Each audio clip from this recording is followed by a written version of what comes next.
So I'm really so hurt. Like, I'm so hurt by everything. I'm hurt by it.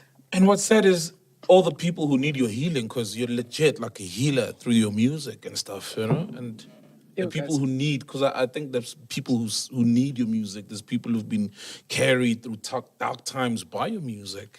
And that takes away from them. You think so? Yeah, if you're not putting out any healing.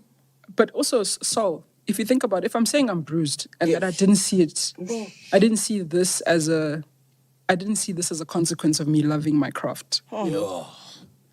I need to take a step back so that what I'm doing is coming from a place that isn't,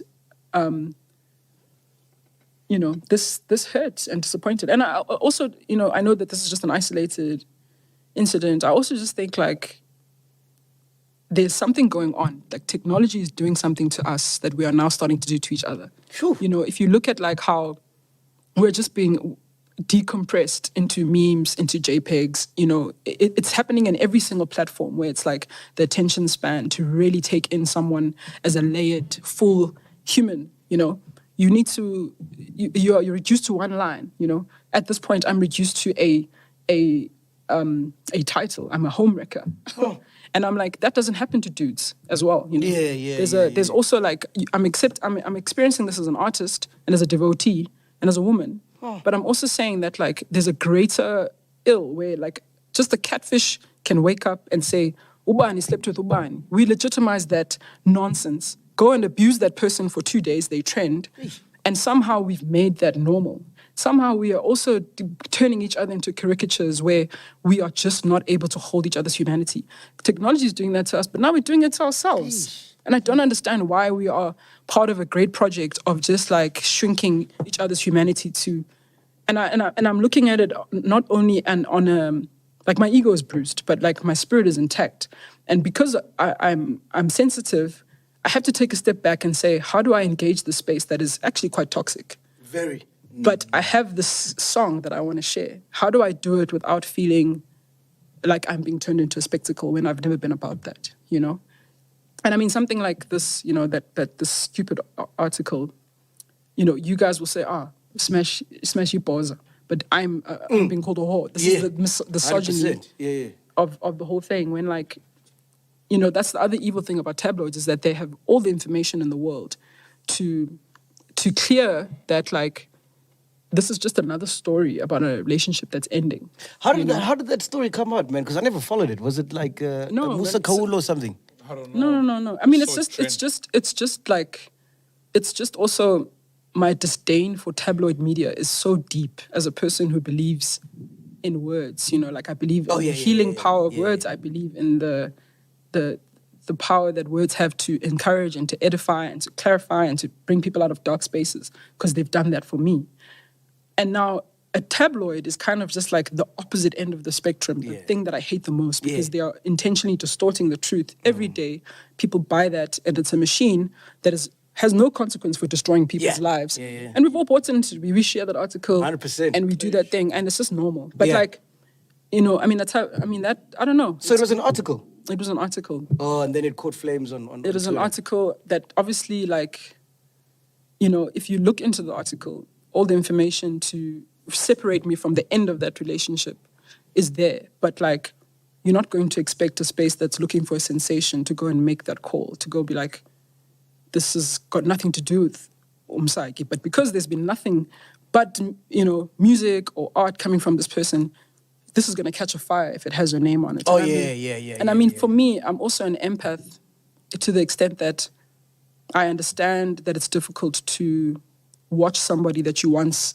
cared for happy and at peace, and that people do really strange, malicious things when they're hurt. But it's also like, I'm really hurt that a person would intentionally go and know that if my name is linked to this thing, that it would hurt my space that I've tried so hard to keep pure. And I'm just like, if you can do that to a person who's just tried to be non-problematic, and the reason why I am able to activate a story like that is just because I've been focused on my work, what am I doing this for, And it's not to say that I'm backing out because of something like that, but it hurts me that just because I've been focused on my work and people know my name because of my work, that can make me a victim of something like that. Jeez, dude. But besides that, I also don't like the fact that it's normal now for, some other catfish on the internet to just say what they want and for people to validate that. Oh, man. With belief, response, with how did the tabloid get the story? Like, who was the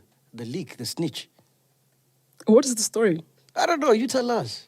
It's really, I don't think it's a gross violation of privacy. It's like no one's business. But that's the point. The point is that like you're in the space and things that are a gross violation of people's privacy becomes people's business, It's just a story of a relationship ending. I don't have anything to do with that relationship ending.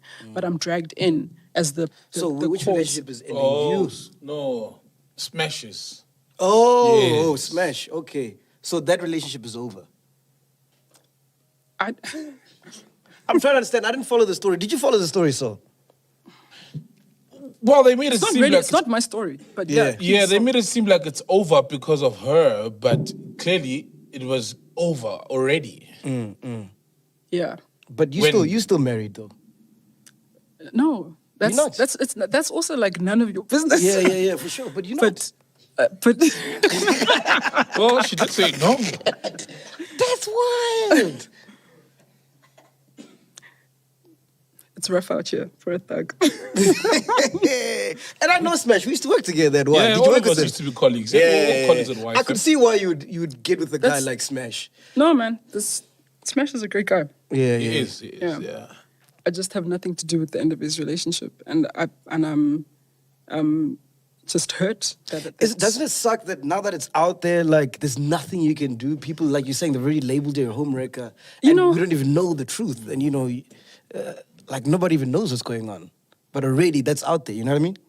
This is the thing that I think is really unfair about this whole media machine, especially when people are looking for you to be a spectacle, is that like there will never be enough attention on that story as much as those 2 days that it was trending. Yeah, of course. I could put out 1,000 statements. Nobody's even listening to what anything it doesn't. There's a part of that can't ever be fixed, but there's also something that I believe about the truth, and that like, the posture of your heart will make anything that you say about anything, like the truth will seep out in different ways. And that takes time. It's just that like, sometimes, to go and actively defend yourself in that moment when there's so many other things at stake, there's a whole family, there's a whole person going through something really hard. There's a person who's also dealing with, someone in their life who doesn't want to see them happy and will destroy anything around them. And so for me, that's also like a really sad thing, but it's not an abnormal story. People are going through the ends of relationships every single day. But for that now, this is the gross violation of privacy that I think we've normalized that is just not normal. Where now, how is that a story? Like, how is that even a story? And the only thing that is making it a story is because that there's an entity here that is known for being unproblematic, True. And so that kind of stuff is disturbing to me.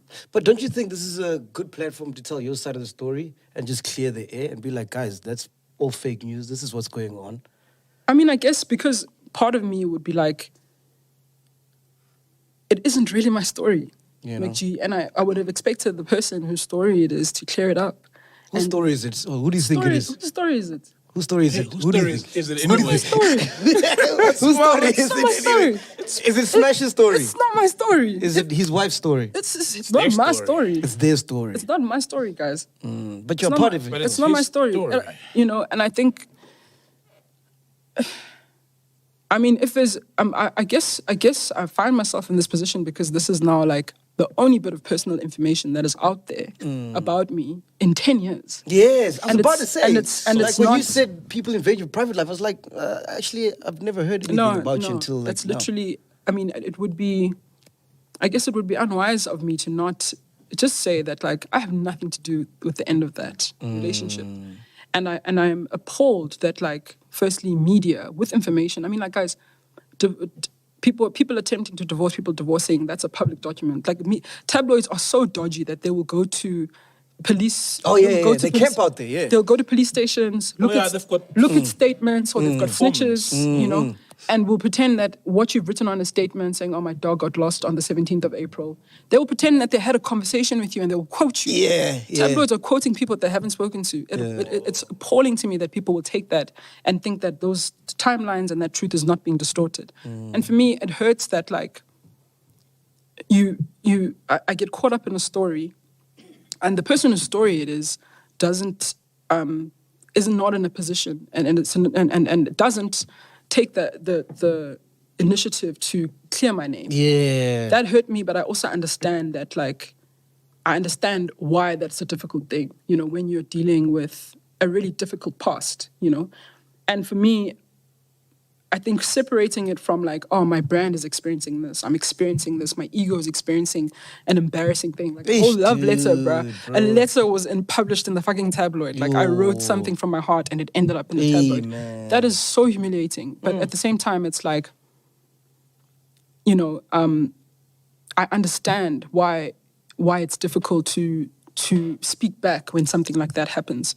But at the same time, I'm like, okay, well, I'm left to my own devices. And I didn't ever want to speak back to a tabloid because I literally think that they're disgusting.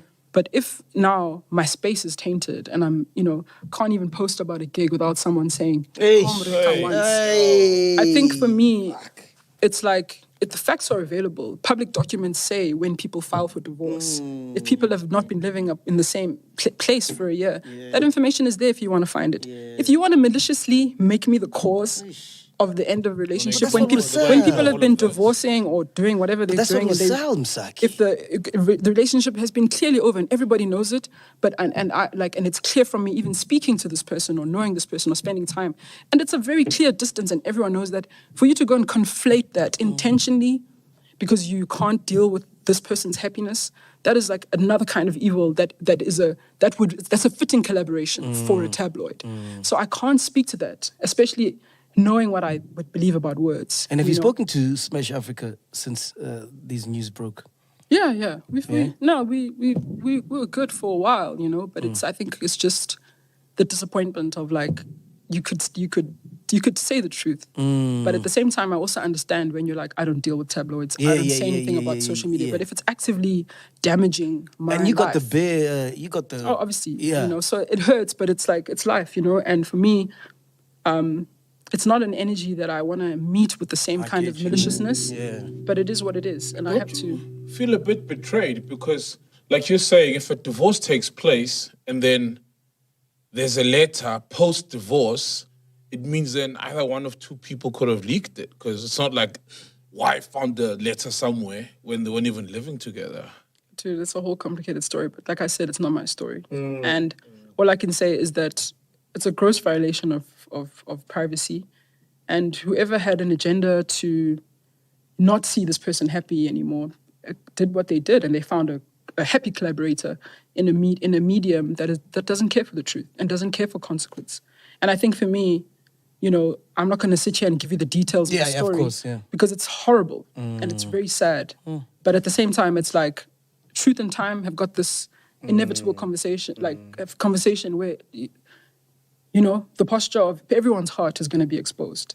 And I can't actively go and put down a case trying to clear my name, even though I can say that, like, you know, I would never do that to anyone's home, you know. Man, that's just the end. That's the beginning and end. And what I'm really grateful for is that, like, even before any explanation or any information more from me, there are people that just, like, were in my corner. They were like, guys, please,